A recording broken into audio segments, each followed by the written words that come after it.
Collectorate पहुंचकर दी collectorate bar association द्वारा बैठक आयोजित कर मांगों को लेकर प्रशासन को सौंपा गया ज्ञापन। आपको बता दें, आज दी कलेक्ट्रेट बार एसोसिएशन द्वारा कलेक्ट्रेट परिसर में एक बैठक का आयोजन किया गया, जिसकी अध्यक्षता अध्यक्ष ठाकुर यशपाल सिंह एडवोकेट ने की और संचालन महासचिव रणवीर सिंह राठौड़ ने किया। बैठक में हाई कोर्ट बेंच स्थापना केंद्रीय संघर्ष समिति पश्चिमी उत्तर प्रदेश के द्वारा पश्चिमी उत्तर प्रदेश में हाई कोर्ट खंडपीठ की स्थापना के लिए चलाए जा रहे आंदोलन पर विचार किया गया तथा इसके उपरांत अपनी मांगों को लेकर संबंधित ज्ञापन प्रशासन को सौंपा गया तथा संबंधित जानकारी दी। मैं रणवीर सिंह राठौर एडवोकेट, महामंत्री कलेक्ट्रेट बार एसोसिएशन सहारनपुर। पिछले 42 वर्षों से पश्चिम उत्तर प्रदेश में हाई कोर्ट की बेंच की मांग चली आ रही है। इसके संबंध में एक केंद्रीय संघर्ष समिति का गठन 22 जिलों के ऊपर मेरठ में तय किया हुआ है, जो मेरठ में ही उसका संचालन हो रहा है। कल हमारी 2 तारीख को मीटिंग थी, उसमें 22 जिलों के पदाधिकारी मौजूद रहे। उसमें निर्णय लिया गया कि प्रत्येक शनिवार को जिला मुख्यालयों पर प्रदर्शन, धरना और ज्ञापन दिया जाएगा मुख्यमंत्री के नाम हाईकोर्ट बेंच की स्थापना के संबंध में। उसी के आह्वान पर, संघर्ष समिति के आह्वान पर हम लोग आज बार प्रांगण में इकट्ठा हुए और इकट्ठा होकर के ज्ञापन माननीय मुख्यमंत्री के नाम हाईकोर्ट बेंच स्थापना को लेकर के आए हैं। और हमारी मांग है कि जल्दी से जल्दी पश्चिम में कहीं पर भी हाईकोर्ट की बेंच की स्थापना हो, जिससे वादकारियों को सस्ता एवं सुलभ न्याय मिल सके। क्योंकि ये मांग जनता की मांग है। जनता की लड़ाई को अधिवक्ता समाज लड़ रहा है। अधिवक्ता समाज हमेशा शोषितों को, मजलूमों को न्याय दिलाने का काम करता है, वंचितों को न्याय दिलाने का काम करता है। इसलिए ये बीड़ा 42 वर्षों से अधिवक्ता समाज ने उठाया हुआ है। जी, मैं ठाकुर यशपाल सिंह एडवोकेट, अध्यक्ष कलेक्ट्रेट बार। कमाल की बात यह है कि इतने दिन तक मेरे ख्याल में सन 81 से इसको लड़ते चले आ रहे हैं और ये आवश्यकता है इस तरफ के लोगों की।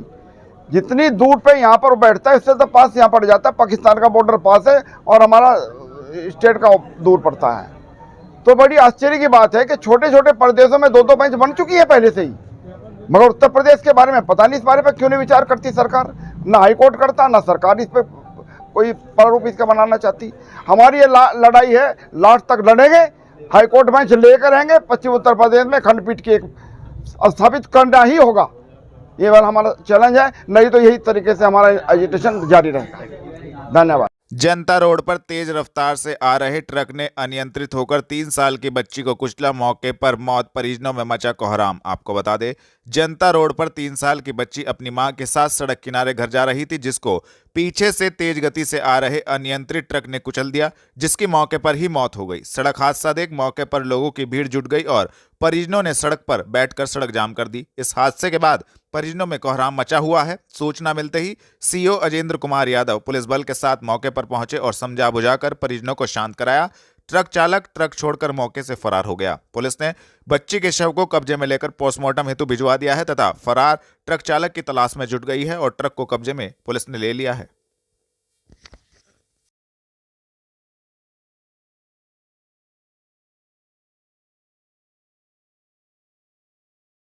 बाजोरिया रोड को स्मार्ट लुक देने के लिए रणनीति तैयार, सभी के सहयोग से सहारनपुर होगा नंबर 1 स्मार्ट सिटी। मंडला आयुक्त डॉक्टर लोकेश एम। आपको बता दें, मंडला आयुक्त डॉक्टर लोकेश एम की अध्यक्षता में सुबह 11 बजे कार्यालय पर बाजोरिया रोड व IMA चौक के सौंदर्यीकरण के संदर्भ में एक बैठक की गई। उन्होंने सभी प्रबुद्ध जनों से कहा कि स्मार्ट सिटी सहारनपुर को देश में नंबर 1 स्थान पर लाने के लिए सभी का सहयोग अपेक्षित है। बैठक में उन्होंने निर्देश दिए कि चिकित्सालयों के सामने वाहनों की पार्किंग व्यवस्थित ढंग से कराने के साथ ही पार्किंग के लिए स्थायी रूप से स्थल चयन किया जाए। उन्होंने कहा कि बाजोरिया रोड को स्मार्ट लुक देने के लिए सभी चिकित्सालयों का रंग, डिजाइन, खिड़की, बोर्ड का साइज समान रूप का होना चाहिए। इसी के साथ बिजली, पानी, प्रकाश और सफाई की बेहतर व्यवस्था होनी चाहिए।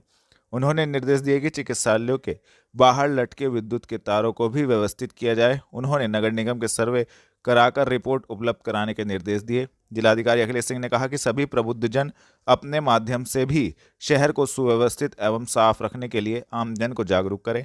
सभी के सहयोग से हमारा सहारनपुर नंबर 1 पर आएगा।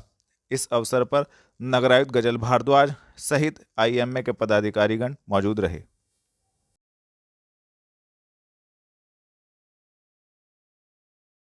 नगरीय निकाय सामान्य निर्वाचन 2022 हेतु जिला एवं तहसील स्तरीय स्क्रीनिंग कमेटी गठित। आपको बता दें, नगरीय निकाय सामान्य निर्वाचन 2022 को निष्पक्ष एवं शांतिपूर्ण ढंग से संपन्न कराए जाने हेतु जनपद स्तर पर गठित स्क्रीनिंग कमेटी द्वारा बैठक कर शस्त्र लाइसेंसीज व आग्नेयास्त्र जमा कराने की कार्यवाही की जाएगी। जिला मजिस्ट्रेट व जिला निर्वाचन अधिकारी नगरीय निकाय अखिलेश सिंह ने आदेश जारी करते हुए जानकारी दी कि नगरीय निकाय सामान्य निर्वाचन के लिए जिला एवं तहसील स्तरीय स्क्रीनिंग कमेटी गठित की गई है। उन्होंने बताया कि जिला स्तरीय कमेटी में जिला मजिस्ट्रेट अध्यक्ष, वरिष्ठ पुलिस अधीक्षक सदस्य तथा प्रभारी अधिकारी शस्त्र सदस्य सचिव होंगे। इसी तरह तहसील स्तरीय कमेटी में नगर निगम क्षेत्र हेतु नगर मजिस्ट्रेट अध्यक्ष, तहसील क्षेत्रांतर्गत समस्त निकायों हेतु संबंधित उप जिला मजिस्ट्रेट अध्यक्ष, निकायों हेतु संबंधित पुलिस क्षेत्राधिकारी तथा थानाध्यक्ष सदस्य तथा प्रभारी अधिकारी शस्त्र सदस्य सचिव होंगे।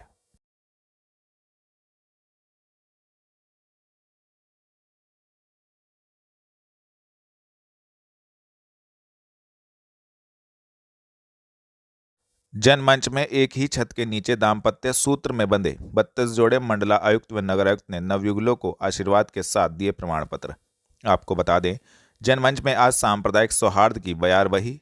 एक ही छत के नीचे अपने अपने धार्मिक रीति रिवाज के साथ 32 जोड़े प्रणय बंधन में बंध एक दूसरे के जीवन साथी बन गए। मंडलायुक्त डॉक्टर लोकेश एम व नगरायुक्त गजल भारद्वाज ने नवयुगलों को शुभाशीष प्रदान करते हुए उन्हें उनके सुखमय जीवन की मंगल कामनाएं दी। मुख्यमंत्री सामूहिक विवाह योजना के अंतर्गत संपन्न कराए गए सामूहिक विवाह समारोह में 26 जोड़ों ने कुरान की पवित्र आयतों व 6 जोड़ों ने वेद मंत्रोच्चार के बीच दाम्पत्य सूत्र में बंधकर साथ साथ जीवन बिताने का वायदा किया। निकाह की रस्म कारी मोहम्मद अनवर और अग्नि को साक्षी रख 7 फेरों की रस्म अरुण पंडित व पंडित दीपक ने पूर्ण कराई। मुख्य अतिथि मंडलायुक्त डॉक्टर लोकेश एम व नगरायुक्त गजल भारद्वाज ने नवयुगलों को मंगल जीवन की शुभकामनाएं देते हुए उन्हें प्रमाण पत्र भी वितरित किए।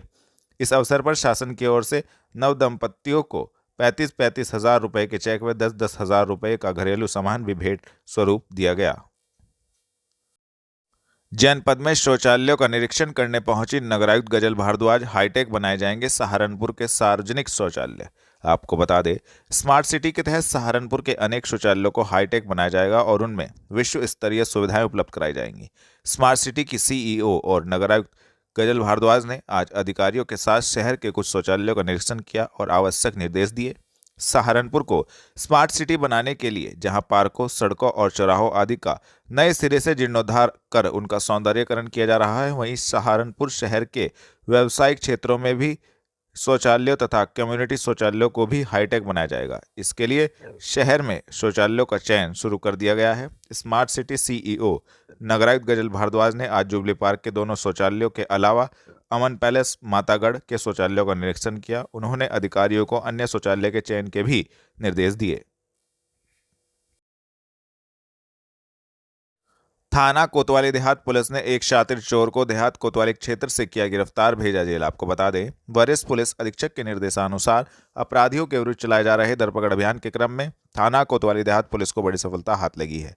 थाना देहात कोतवाली पुलिस ने एक शातिर चोर दिलनवाज उर्फ मुन्ना पुत्र याकूब को थाना देहात कोतवाली क्षेत्र से गिरफ्तार करने में महत्वपूर्ण सफलता प्राप्त की, जिसके कब्जे से एक इन्वर्टर, एक बैटरा, एक पंखा, 2 बिजली की मोटर, एक बिजली की मोटर का खोखा बरामद किया गया तथा संबंधित धाराओं में कार्रवाई करते हुए अभियुक्त को जेल भेजा गया है। गिरफ्तार करने वाली टीम में प्रभारी निरीक्षक मनोज कुमार, उप निरीक्षक वेदपाल, कांस्टेबल अनुज, कांस्टेबल कपिल मौजूद रहे।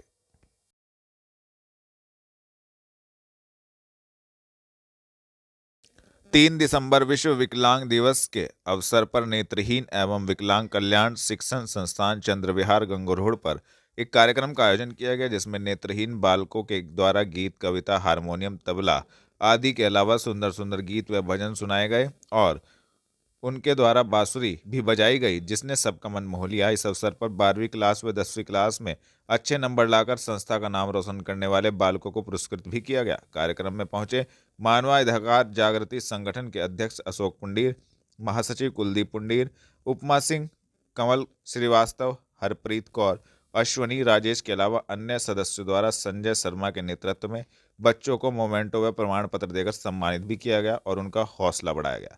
इस अवसर पर संजय शर्मा ने बताया कि किस प्रकार के कार्यक्रम से बच्चों का उत्साहवर्धन होता है और जिस प्रकार यह बच्चे अपनी पढ़ाई कर रहे हैं और उसके साथ साथ इनको वाद्य यंत्र के गानों की ट्रेनिंग दी जाती है, यह अपने पैरों पर खड़े हो सकते हैं और सभी के साथ कंधे से कंधा मिलाकर चल सकते हैं। कार्यक्रम में मुख्य रूप से अशोक पुंडीर, दिनेश, आशीष, मनीष, पवन, अनुज, आर्यन, शिवम मौजूद रहे। संजय शर्मा। आज क्या कार्यक्रम है? आज विश्व विकलांग दिवस पर नेत्रहीन बच्चों को प्रोत्साहन करने के लिए उन्हें पुरस्कृत किया गया है। जिन नेत्रहीन बालकों ने अपने अपने क्षेत्र में प्रतिभावान छात्रों को आज सम्मानित किया गया है, जिन्होंने अपना जैसे आप हाई स्कूल इंटर में जो छात्रों ने प्रथम स्थान प्राप्त किया, उन्हें आज प्रोत्साहित करने के लिए उन्हें प्राइज दिए गए। सहारनपुर घंटाघर स्थित बिजली घर पर आज भी ऊर्जा निगमों के शीर्ष प्रबंधन के स्वेच्छाचारी रवैये के विरोध में तथा यूनियन के वरिष्ठ नेता अशोक कुमार शर्मा ने बिजली बोर्ड के चेयरमैन एम देवराज के द्वारा कर्मचारियों के उत्पीड़न को लेकर उसकी बर्खास्तगी की मांग की एवं बिजली कर्मियों की वर्षों से लंबित न्यायोचित समस्या के समाधान हेतु आज विद्युत कर्मचारी संयुक्त संघर्ष समिति के सभी घटक, संघ सेवा संगठनों के सभी सदस्यों व पदाधिकारियों द्वारा आज सत्येंद्र कुमार अधिशासी अभियंता की अध्यक्षता में पाली में कार्यरत कर्मचारी को छोड़कर शेष समस्त अधिकारियों के कर्मचारियों द्वारा कार्य बहिष्कार करते हुए विशाल विरोध सभा का आयोजन किया गया, जिसमें सभी ने नारेबाजी करते हुए मांगे पूरी करने की मांग की तथा शीर्ष प्रबंधन के स्वेच्छाचारी रवैये एवं नकारात्मक कार्यशैली प्रणाली के कारण ऊर्जा निगमों को हो रही आर्थिक क्षति को रोकने एवं ऊर्जा निगमों में उत्पन्न किए गए व्यवधान के प्रति प्रबंधन द्वारा उपेक्षा, नकारात्मक रवैया अपनाए जाने के कारण कोई भी सार्थक कार्रवाई न होने से संघर्ष समिति ने सरकार प्रबंधन के ध्यान आकर्षण हेतु लोकतांत्रिक तरीके से आंदोलन किया और शीर्ष नेतृत्व ने बताया कि ऊर्जा मंत्री से वार्तालाप जारी है और जल्द ही इन समस्याओं का हल निकल सकता है। प्रदर्शन में मुख्य रूप से अधिशासी अभियंता सत्येंद्र कुमार, राजीव भट्ट, राजवीर सिंह, राकेश कुमार, एस के शर्मा, जितेंद्र कुमार, नितेश कुमार, अजय कन्नौजिया, मनोज कुमार, नवल किशोर, नवीन कुमार आदि लोग उपस्थित रहे। अशोक कुमार शर्मा, केंद्रीय संगठन सचिव, राज्य विद्युत परिषद यूनियन संगठन, उत्तर प्रदेश। अच्छा, किस लिए धरना दिया जा रहा है और आगे क्या मांग रहेगी? हमारी मांग तो 15 सूत्री मांग है जो हमारे केंद्र के द्वारा संगठन संघर्ष समिति द्वारा दी गई है। मुख्य मांगों में जो 2-3 मांगे हैं, वर्तमान तो एम देवराज जो हमारा चेयरमैन बिजली बोर्ड के रूप में कार्यरत है, उसकी कार्य पद्धति पूर्णतः पक्षपातपूर्ण, देश भावना से परिपूर्ण है, लोगों का शोषण के तहत कार्रवाई करते हैं। उनके द्वारा कोई भी संसाधन कर्मचारियों को, अधिकारियों को नहीं उपलब्ध कराए जा रहे हैं। कंपनी के अंदर जो एक्ट के अंदर जो नियम बना था, उस नियम के तहत किसी को भी 3 वर्ष के इंटरव्यू के बाद सरकार के द्वारा चेयरमैन की नियुक्ति की जानी चाहिए थी, परंतु किसी भी कंपनी के अंदर एमडी चाहे मेरठ का हो, चाहे बनारस का हो, चाहे मध्यांचल का हो, चाहे आगरा का हो, उनकी सबकी 3 वर्ष के लिए उत्तर प्रदेश सरकार को चयन समिति के तहत चयन करने के बाद एमडी बनाया जाना चाहिए था। किसी को नहीं बनाया गया। संपूर्ण कार्य अव्यवस्थित तरीके से, अवैधानिक तरीके से किए जा रहे हैं। चेयरमैन बिजली बोर्ड एम देवराज सबसे भ्रष्ट अधिकारी है, आईएएस है। पहली बार ये इस पद के ऊपर 3 वर्ष तक रहा है, इससे पहले कहीं नहीं रहा। विभाग के अंदर जितने घोटाले हैं, जो कार्य चेयरमैन के उनको ना करते हुए इसका कार्य सिर्फ अधिक कर्मचारियों को ब्लैकमेल करना, उनकी फाइलों को खोलना, माइनर पनिशमेंट के आधार पर बड़े बड़े दंड देना, भय का वातावरण बनाना, विभाग को बर्बाद करने की कार्रवाई इसके द्वारा की जा रही है। पिछले वर्ष जो रेवेन्यू यूटिलाइजेशन हमारा था एम देवराज के आने की वजह से, इस वर्ष 2000 करोड़ प्रति माह का घट गया है। जब ये एक जूनियर इंजीनियर के कर्मचारी के विरुद्ध कोई भी राजस्व वसूली के अंदर कमी आने के बाद निलंबन तक की, बर्खास्त तक की कार्रवाई करते हैं, तो सरकार इसको बर्खास्त क्यों नहीं करती? जिस अधिकारी के रहने से विभाग के अंदर राजस्व की इतनी कटौती हो रही है। इसलिए जरूरी है, सब चीजें फ्रॉड तरीके से इसके द्वारा की जा रही हैं। रिटायर्ड अधिकारियों को 16 अपने साथ सलाहकार तैनात कर रखे हैं। जिस व्यक्ति के पास अपने पास अकल नहीं, 16 सलाहकार, उसको विभाग चलाना चाहिए। उस व्यक्ति को तत्काल विभाग से हटा देना चाहिए। अगर नहीं मांग पूरी होगी तो आगे नहीं मांग पूरी होगी, आंदोलन होगा, जेल भरो आंदोलन होगा, अंतिम अंतिम तक लड़ाई लड़ेंगे। ये विद्युत विभाग का संगठन ऐसा संगठन है, इससे सरकारें बदली गई हैं। अगर नहीं, उस भले सरकार बदल जाए, पर एम देवराज को हटाए बिना हम लोग वापिस नहीं आएंगे। चावला इलेक्ट्रॉनिक्स अंबाला रोड ने अपनी स्थापना के 35 वर्ष पूरे कर लिए। इस अवसर पर 35वीं वर्षगांठ समारोह बड़े उत्साह से प्रतिष्ठान पर मनाया गया, जिसमें प्रतिष्ठान के अनेक ग्राहकों व कर्मचारियों ने भाग लिया। इस अवसर पर चावला इलेक्ट्रॉनिक्स के प्रोपराइटर BS चावला ने स्थापना के 35 वर्ष पूर्ण होने पर अपने सभी ग्राहकों व शुभचिंतकों का हार्दिक आभार व्यक्त किया। उन्होंने कहा कि ग्राहकों के विश्वास ने हमें प्रेरित किया कि हम विश्व स्तरीय क्वालिटी, उम्दा सर्विस, वाजिब व एक दाम के साथ सभी बड़ी कंपनियों के उत्पाद एक ही छत के नीचे उपलब्ध करवा सके। इसी कड़ी में आज LG, सैमसंग, हायर, हेवल्स, लाइड, गोदरेज, वोल्टास, कैनस्टार, ओनिडा, हुंडई सैनफ्लेम, फेवर आदि सभी बड़ी कंपनियों के fridge, washing machine, AC, LED, microwave oven तथा गीजर, कूलर, इन्वर्टर, चिमनी व चूल्हे की विशाल रेंज उपलब्ध करवा पाए हैं। इस अवसर पर व्यापार मंडल अध्यक्ष विवेक मनोचा ने बधाई देते हुए कहा कि चावला इलेक्ट्रॉनिक्स आज अपनी उम्दा सर्विस व वाजिब दामों की वजह से इलेक्ट्रॉनिक्स के क्षेत्र में एक विश्वसनीय नाम बनकर उभरे हैं। वह स्वयं चावला इलेक्ट्रॉनिक्स के पिछले 20 वर्षों से ग्राहक हैं। उन्होंने कहा कि 2014 के दंगों की भयावह त्रासदी झेलने के बाद अपने ग्राहकों के विश्वास के बल पर चावला इलेक्ट्रॉनिक्स पहले से मजबूत होकर उभरे हैं।